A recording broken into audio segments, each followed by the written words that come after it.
friends, welcome back to our garden. Last week we took our compost and we spread it out into the bed, and then we dug around and mixed all the soil with the compost. If you look closely, you can see that the compost kind of just disappeared into the soil. One of the things that I forgot to mention last week, in addition to feeding the soil, two of the things that the compost will do is it will help conserve water. It'll help the soil to hold water, and it'll help the soil to hold space for air so it doesn't get too tightly compacted. And so not only does it feed the soil with nutrients, but it also creates room for water and air to reach the roots of the plants so they can grow big and strong and healthy. I thought that was such a neat analogy for the things that are sometimes troublesome in life and difficult in life, but that break down, and God can use those difficult situations for good, that sometimes they help us to create space for good things to come in. Today, we are going to put up a support system for our plants. Some of the plants that we are going to grow typically just sprawl out on the ground. Our cucumbers and our zucchini can take up a lot of space in a garden. They produce a lot of fruit, but they're also very big, bushy, sprawling plants. One of the ways to deal with that in a small bed is for us to grow them vertically or reaching toward the sky instead of letting them sprawl across the garden bed.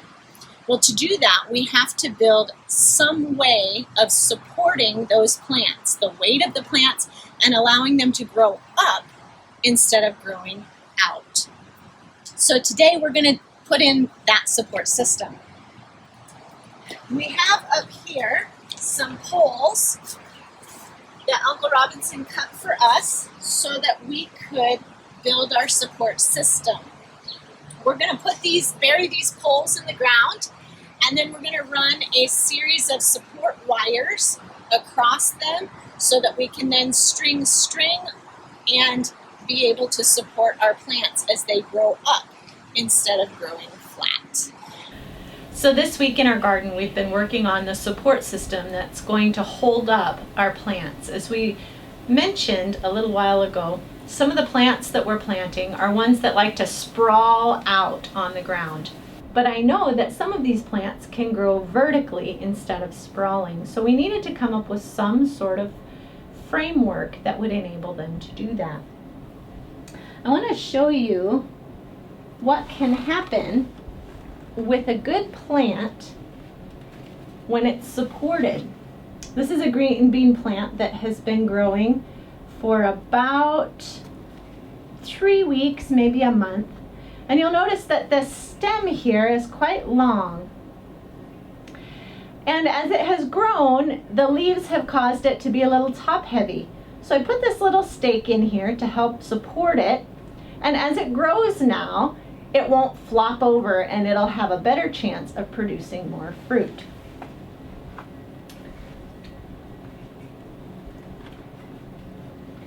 We can see the same thing with some of our seedlings. I know some of you have some seedlings at home that you're starting for us, and you're going to get to watch them sprout out of the ground.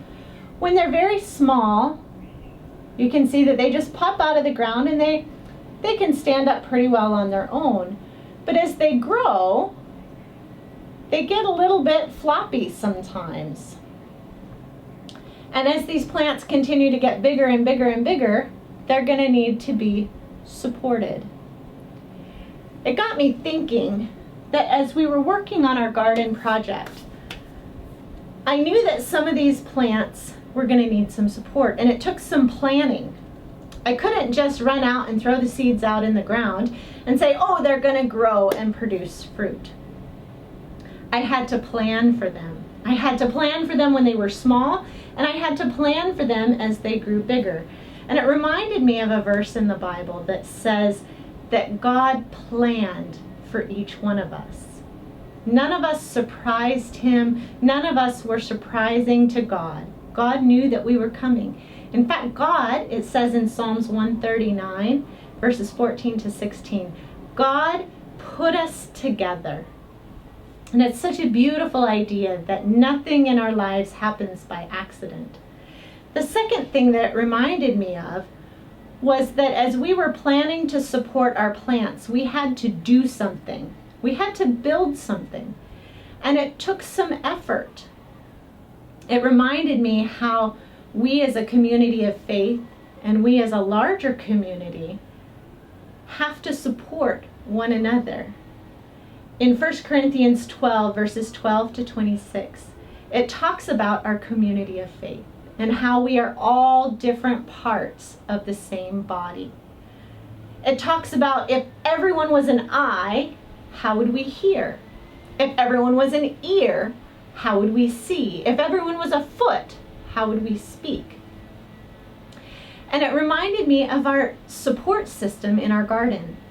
We took several different things. We used the earth itself, some long poles, and some wiring to wire everything together so that our plants will be able to grow vertically and grow healthy and strong.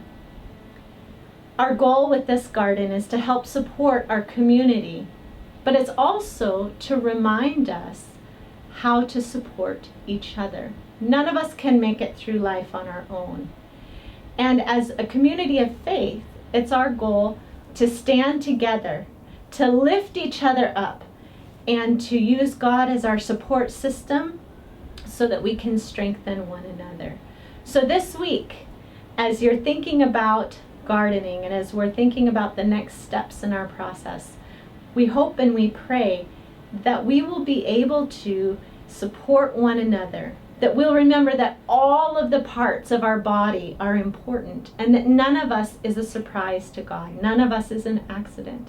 We were all planned for. We are loved immensely, and our job is to pick each other up, just like the supports in our garden. We'll hold our plants up so they can grow and they can produce food.